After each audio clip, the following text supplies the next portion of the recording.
किसी भी competitive exam में पूछे जाने वाले क्वेश्चन, जैसे विश्व के प्रमुख स्थानों के भौगोलिक उपनाम माने किन अलग अलग नामों से पुकारा जाता है।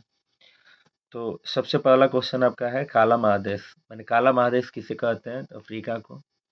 हाथियों का देश किसे कहते हैं? तो लाओस को। नील नदी का देन किसे कहते हैं? तो मिस्र को। चीनी का कटोरा किसे कहते हैं? तो क्यूबा को। कंगारुओं का देश किसे कहते हैं? तो ये तो पता ही होगा आप लोगों को, ऑस्ट्रेलिया को। यूरोप का कारखाना किसे कहा जाता है? तो बेल्जियम को। पूरब का मोती किसे कहते हैं? तो सिंगापुर को।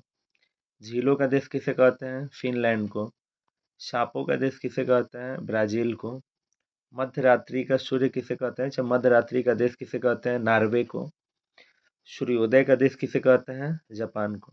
सूर्योदय का देश कहने का मतलब है कि जापान टेक्निकली क्षेत्र से बहुत आगे था, आगे है, और वहाँ पे किसी भी चीज़ का नया उद्गम जो है जापान से होता है, मैंने सबसे ज़्यादा विकसित है, इसीलिए उसको सूर्योदय का देश कहते हैं, जापान को।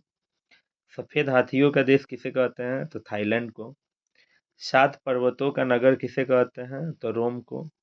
यूरोप का मरीज किसे कहते हैं? तुर्की को। चीन का शोक किसे कहते हैं? हांगहो नदी चीन का शोक है, जैसे बिहार का शोक कोसी नदी है। सोने और हीरे का देश किसे कहते हैं? दक्षिण अफ्रीका को। दक्षिण का ब्रिटेन किसे कहते हैं? न्यूजीलैंड को। पिरामिड का देश किसे कहते हैं? मिस्र को। साम्राज्य शहर किसे कहते हैं? न्यूयॉर्क को। फैशन की नगरी किसे कहते हैं? पेरिस को।